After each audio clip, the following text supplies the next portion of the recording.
솔속률은 구조.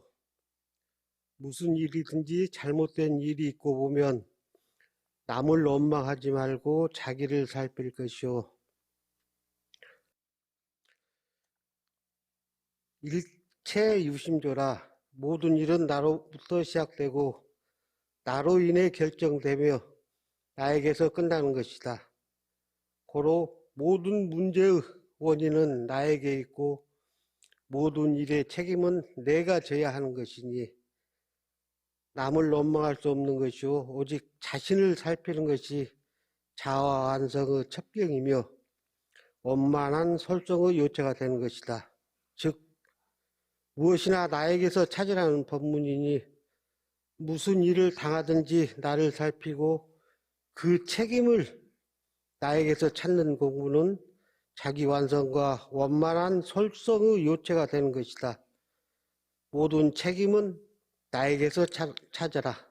그 이유는 무슨 일이든지 지난 뒤에 그 시비 이해를 반성 감정하는 것은 좋지만 그 잘못된 일로 인하여 남을 원망해서 그 일이 바르게 되는 것도 아니 도리어 상대편의 좋지 않은 감정만 일으킬 뿐 아니라 자신의 마음에도 불평, 불만과 진심만 증정하고 만다. 남을 원망하게 되면 상대편도 나를 원망하게 되며 상극의 악연을 맺어서 여망이 있는 후사마저 막히게 된다. 자신을 살피게 되면 자신의 무지와 무능이 발견되어 한없는 지혜의 능력이 생기고 인연이 상생으로 화하며 실수가 적어지고 남의 협력과 대중의 협조를 얻게 되어 뒷일이 잘 될 것이다. 남을 원망하게 되면 작은 허물이 큰 허물로 화하고 작은 재앙이 큰 재앙으로 화합이며 세상은 원망과 암흑의 세계가 될 것이요. 자신을 살피게 되면 큰 잘못이 작아지고 큰 재앙이 큰 복을 낳을 수 있으며 세상은 자연 감사와 명항한 좋은 사회로 화할 것이다. 원망의 가슴 속에는 삼독심이 커지고 반성의 등불에는 사마가 녹는다. 원망의 앞길에는 원수가 나타나고 반성의 채찍에는 스승이 나타난다. 원망의 발길에는 지옥문이 열리거나 반성의 발길에는 극락의 문이 열린다. 일이 잘못되는 원인은 깊이 생각해보면 현실적 원인으로 시비를 모르거나 습관과 욕심에 끌려 주의심 없어서 지혜와 능력과 역량과 성력의 부족으로 몰아망하면 나의 삼대력이 부족한 데서 진리적 원인으로는 나의 전생 인과관계가 되는 성으로 알 수 있다. 운명이니 복불복이니 하는 것은 모두 전생의 과복인 것이다.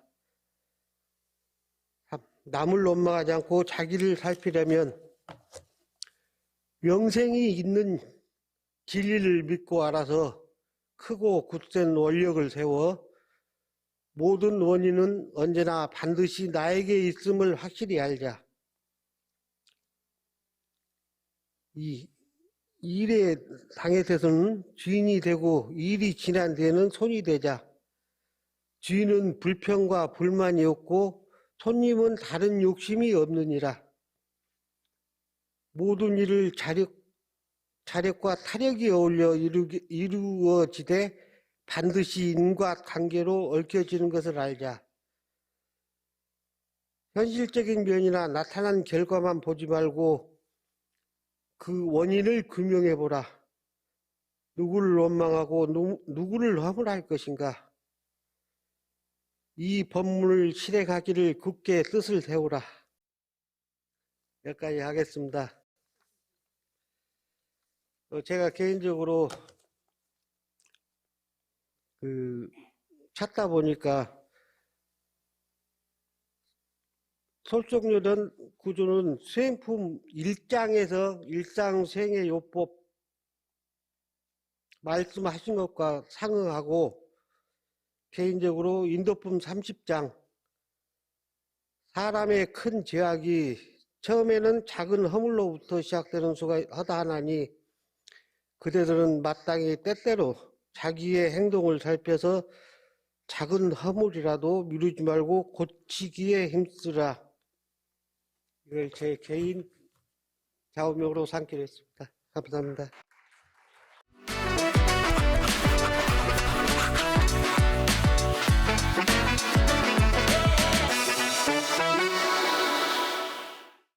반갑습니다.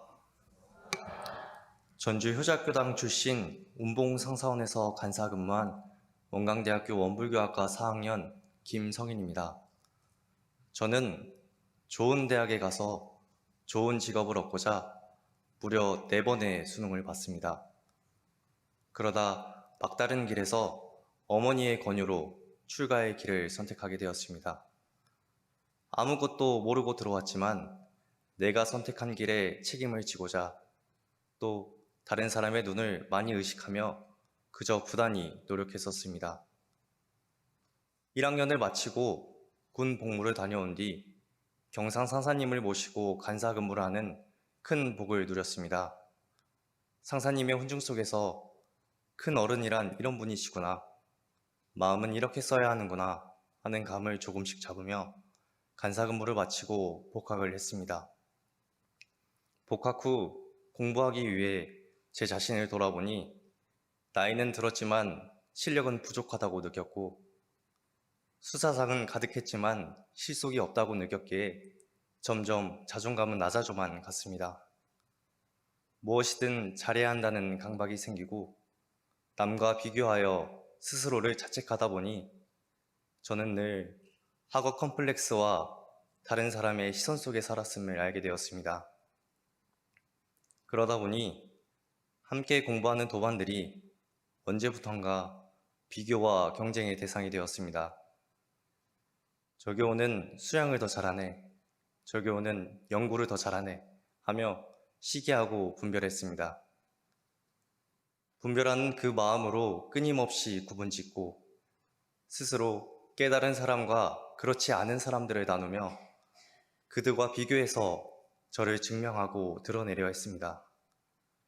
그렇게 생활하다 보니 겉으로는 성실하고 성적도 좋고 나이스한 사람처럼 보였지만 속은 늘 공허하고 불안함이 가득했습니다.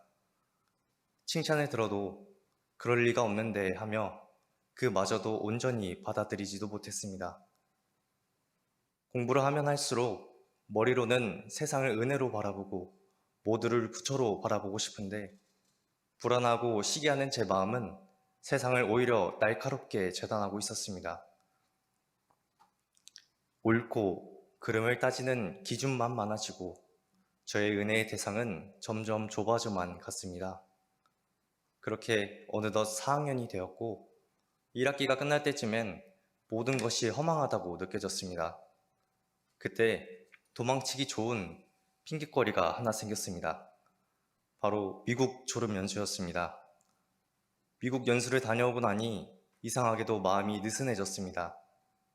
이 정도면 됐지 하는 안일함이 찾아오고 하루하루의 공부가 조금씩 뒤로 밀려나기 시작했습니다.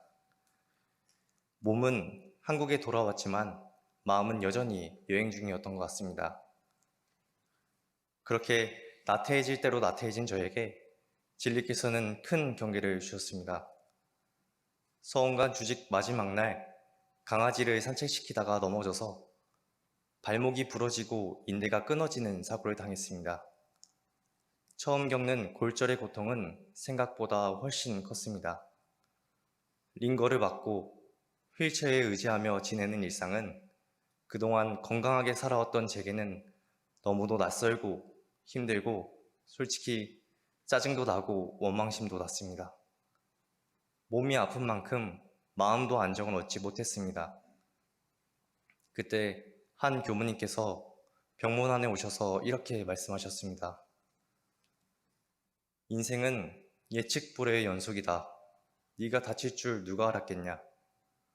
공부하지 않으면 경계에 휩쓸려 모든 걸 잃게 된다. 그러니 공부해야 한다. 공부하지 않으면 모든 걸 잃게 된다. 마음이 튼실하면 경계에 휩쓸리지 않는다. 공부인은 바로 이때 공부해야 한다. 아니면 더 큰 게 다가온다. 그 말씀을 듣는 순간 정신이 번쩍 들어졌습니다. 아, 진짜 지금이 공부해야 할 때구나. 다리 하나 다친 이 작은 경계에 이렇게 휩쓸리고 흔들리고 매몰되어 있는 제 자신을 되돌아보며 진실로 공부해야겠다고 다짐했습니다. 2달 가까운 병원 생활을 마치고 서원관에 돌아와 모든 것에 감사한 마음으로 진실하게 대하려 했습니다. 그리고 기도를 시작했습니다. 다친 다리로 자복을 펴고 앉는 이조차 쉽지 않았지만 진심으로 참회하며 지난날 놓치고 살아왔던 서원을 되새겼습니다. 시간이 지나면서 조금씩 움직일 수 있게 되었고 목발을 짚은 채 정해진 일과에 참여했습니다. 몸은 불편했지만 오히려 그 덕분에 마음을 가라앉히고 정화할 수 있는 시간이 많아졌습니다. 움직임이 줄자 생각이 깊어지고 말이 줄자 마음이 한결 잔잔해졌습니다.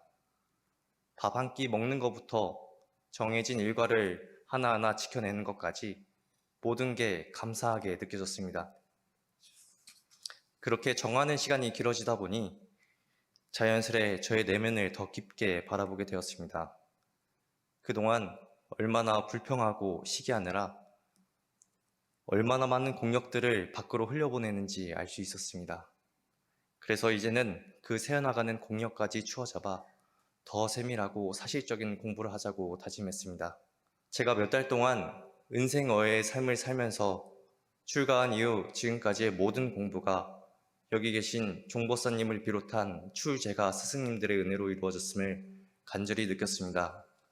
그 은혜에 감사드리며 보호는 될지언정 배은은 되지 않도록 부지런하지만 급하지 않게, 급하지 않지만 나태하지 않게 꾸준히 나아가는 전무주신 되도록 노력하겠습니다.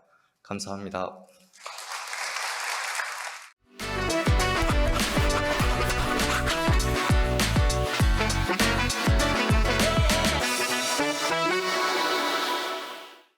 정행 3단 김우성이라고 합니다. 저는 원기 96년 개포교당에 입교하였으며 강남교당에 이쪽으로 온 지는 몇 년 된 것 같은데 실질적으로 불성실하게 열심히 결석도 많이 하고 교감대 제가 나이롱 교도라고 이렇게 말씀드리니까 참 즐기다고 이렇게 말씀하시더라고요. 그리고 저는 그 온불교에 와서 신앙수행담도 해본 적이 없고요. 그 다음에 경강도 해본 적이 없습니다. 제가 학인 시절 학교에서 불교학계로나 자아 명상을 접했고, 저는 경북에서 유교 집안에 태어나서 어릴 때 그 유교의 그 사상에 굉장히 불평등한 어떤 그런 것을 많이 이제 접하게 되었고, 또 이제 선배님 선배님 한 달 내내 저희 집에 찾아와서 원불교에 가자라고 이렇게 해서 이제 원불교에 입교하게 되었습니다. 그리고 이제 제가 받은 이 경광 주제는 부모에게 몸을 받기 전에 몸은 그 어떤 몸인가 이 주제인데, 이 주제는 그 불교의 옛 선사님이 평생을 깨쳐도 깨치지 못한 그러한 주제로서, 또 우리가 공부한 우리들이 그 평생 살아가면서 연마하고 깨쳐야 할 그런 주제입니다. 그리고 이제 이거 작년에 이 주제를 받아 들고 나서 앞이 캄캄하더라고요. 이제 그래서 그 서점에 가 책도 사보고, 또 불교, 원불교, 유교, 동학 해가지고 한 10개월 동안 좀 공부를 많이 한 것 같습니다. 그리고 우리 집 사람이 당신처럼 이러면 한번 이 경강을 시켜 볼만하다 이렇게 얘기하더라고요. 그런데 그래서 이걸 했는데 A4 용기로 했는데 한 뭐 논문을 쓰는 것 아니고 제가 논문 쓸 때도 그렇게 안 했는데 한 500장 이렇게 써보고 지어보고 써보고 지어보고 이렇게 했는데 지금 이제 이 머리에 뭐 들어와가지고 지금 무엇을 얘기해야 될지 모르겠어요. 그래서 어제 저 범사님이 저인데 하는 얘기 그거 답이 없다. 그냥 답이 없다. 웃긴 그냥 한마디 하고 내려오라고 이렇게 하시더라고요.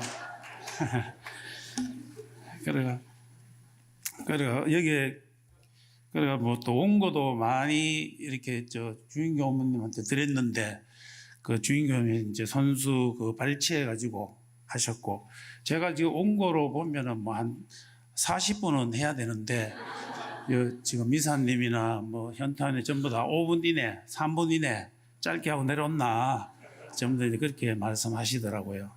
그래 한편은 좀 서운하더라고요. 이제 제가 그래가 지금 이제 이것도 자료를 준비하는데 읽으면 한 10분, 12분 이렇게 됩니다. 이렇게 되는데 제가 여기 그냥 부연 설명으로 좀 뭐 두서없지만은 그렇게 좀 전달해 볼까 합니다.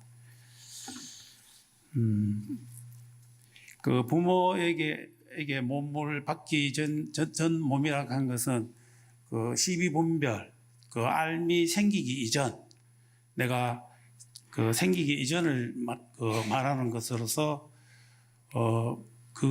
이제 그 생기기 전이고 그러면 우리가 이제 현상계에 이제 들어오게 되면 그 시공간에 이제 들어오게 되면 우리가 이제 제가 부모 태중에 엄마 태중에서 이제 태어났죠. 그 인과 연은 뭐 그 정자와 난자로 볼 수 있고 그것은 이제 육신에 해당되는 거고 또 우리 의식 그 마음이 있는데 그 마음은 부모님이 물려주신 것이 아니고 우리 그 소태산 대종사님께서 밝히신 공적 영지 광명 그 12분별이 일어나기 이전 그 상태를 이제 공적 영지라고 하는데 그게 우리의 이제 본래 면목이거든요. 공적 영지는 그 선종의 육조 해능 선사 그 제자 신해 그 신해가 그 주장한 개념이고 또 그 진울도 공적 영지를 말씀하셨는데 그 진울은 신라 원효의 일심 사상을 개성하신 것이고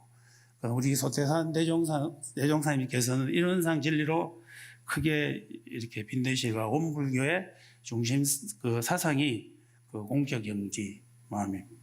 그 공적 영지 우리가 이제 그 대종사님 여기 사진이 보이지 않습니까? 이 보이는 건 사진이죠. 근데 이 사진이 바탕이 무엇입니까? 바탕이. 근데 이제 이 사진은 종이거든요. 바탕은. 종이가 없으면 사진 대종사님이 존재할 수 없죠. 종이가. 우리 마음도 마찬가지로 이 마음이 없으면 지금 현재 제가 말하고 이렇게 생각하고 분별하고 화내고 성내고 이래 하는 거는 우리가 그 심층에 그 영지에서 나온 이 마음 그 마음이 만든 가상이다 이거죠.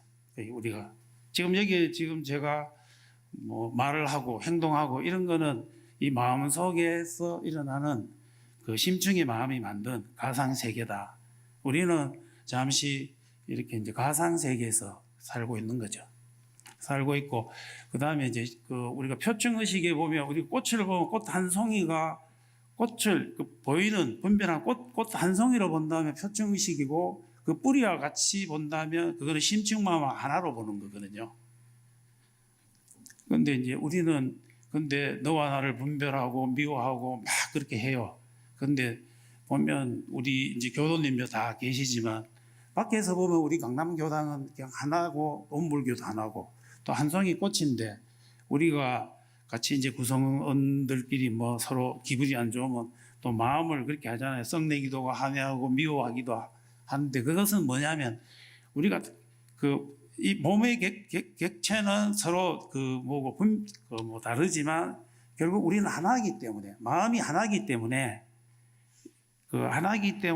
그렇게 분별하고 그래 하는 거지. 우리가 여기 있는 우리 모두 교도님은 전부 다 나와 하나다. 저는 그렇게 생각합니다. 그리고 그저 뭐고 쌍계사에 가면 추사 김정일은 그 세계 일화라는 그 글이 있어요. 세계는 꽃 한 송이.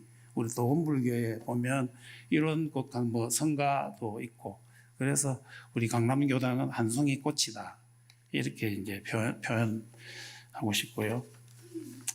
그리고 제가 공교경지 우리 불교에서는 달을 마음의 비유를 많이 하거든요. 그 달은 하늘에 있는 달은 우리 불교나 우리 원불교에서 법신불 그리고 이제 그럼 천개 강이 있으면 강마다 달이 비치잖아요. 그 달이 비치는데 그건 하신불. 그럼 그 법신불과 강에 비친 하신불과 연결하는 거는 이제 보신불이라고 할 수 있거든요. 그 이제 강마다 강에 비치는 그 달은 그 하늘에 있는 달은 그 하나지만 강에 비치는 달은 각기 다 그 강의 어떤 형체에 따라서 달리 비치거든요. 그러니까 달리 비치고 그래서 달은 뭐고 진열을 상징하고 우리가 달은 우리가 본래 면목 우리 마음이다 이렇게 그 생각이 들고 그다음 이제 달을 보면 하늘에 달이 구름이 막 지나가요. 근데 그 구름이 뭐냐 우리가 이제 시선을 구름을 보고 있어가 구름이 뭐 달이 움직인다 생각하는데 달이 움직인 것이 아니고 구름이 움직이거든요. 그 구름은 우리의 어떤 번뇌, 망상 어떤 이제 그런 거예요. 우리가 이제 수행을 통해서 그런 번뇌라든가 그런 망상을 없애는 그런 마음 공부를 해야 되겠죠. 그것도 저는 뭐 시골의 태백산 그 골짜기에 어릴 때 그 가을에 보면 별이 진짜 반짝반짝 빛나고 아름답고 참 멋져요. 근데 이제 그런 별은 내가 서울에 와서 그 별을 볼 수 없어가지고 또 가끔은 그 별을 보고 싶어가 산에도 가고 저 몽골까지 별도 보러 갔었어요. 근데 이제 그럼 이게 도시에는 우리가 인공전기불이라든가 대기 오염이라든가 이래서 저녁에 그 하늘에 그 별이 보이지 않죠. 그렇지만 별은 보이지 않지만 그 별은 항상 그 자리에 맑고 밝게 빛나고 있습니다. 그리고 우리 마음도 항상 늘 바깥으로 어떤 표충의식은 어떻게 뭐고 관계없이 우리 영지 우리 마음은 늘 밝고 맑게 항상 빛나고 있다. 그리고 우리 마음은 늘 불생불면하고 있다. 이렇게 할 수 있고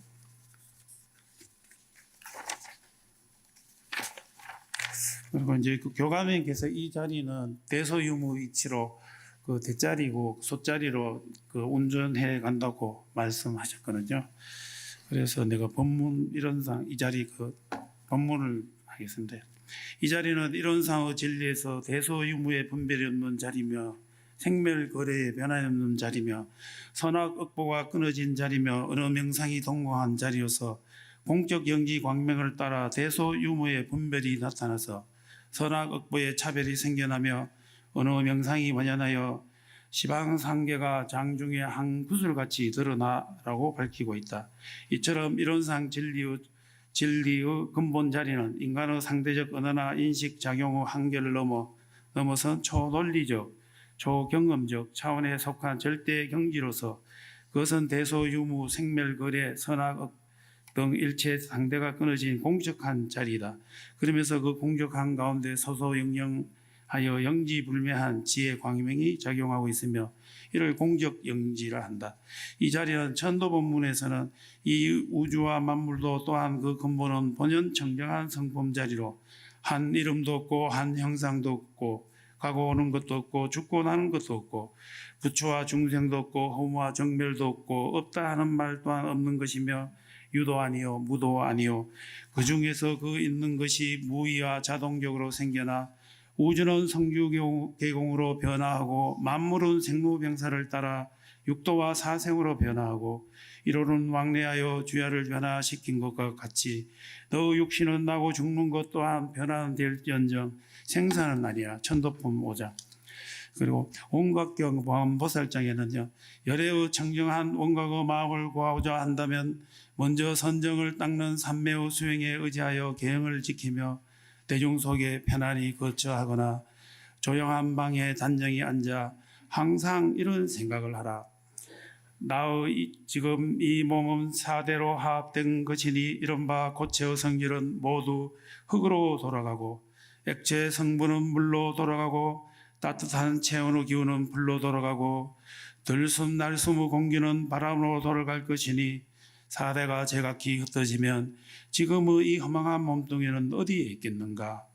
곧 이 몸은 필경하바여 이루어진 형상으로 실로 실체가 없는 헛개비와 같고 네 가지 인연이 거짓으로 합하여 허망한 이 몸의 육군이 있게 된 것임을 알 것이다. 이 육군은 지수화풍의 사대가 안팎으로 합하여 이루어졌으며 반연한 기운이 그 가운데 쌓여있고 모여 반연한 듯한 것 짐짓 이름하여 마음이라고 한다. 저 중생의 한인 몸이 사라짐으로 한인 마음도 사라지고 한인 마음이 사라짐으로 한인 경계도 사라지며 한인 경계가 사라짐으로 한의 사라짐도 사라지고 한의 사라짐이 사라짐으로 한 아닌 것은 사라지지 않으니 비유하면 거울을 닦아 때가 다 없어지면 밝음이 나타나는 것과 같으니라. 옛선사 송합니다. 우리들은 부모가 낳아준 면목이지만 부모가 낳아주기 전의 면목은 무엇이겠어? 사대가 흩어지고 신령하게 알아보는 그것만이 홀로 드러나오. 덩 비고 밝은 그것은 멀고 가까움에 걸림이었으며 산과 돌벽도 막지 못하오. 그대가 본래 주인공을 안다면 원수나 친한 이 생사와 고해에 얽매이지 않을 것이요. 생사는 허공처럼 흐르고 있으며 그대로 깨달으며 죽음도 두려움이 아니고 태어남도 붙잡을 것이 없소. 그대의 본래 면목은 이 세상에 어디에도 묶이지 않으며 모든 번뇌와 집착이 풀려 자유자재로 흐르게 되리라. 부모 이전의 본래 면목을 본다면 생사마저 꿈과 같고 마음은 허공처럼 자유롭습니다. 경청해 주셔서 감사합니다.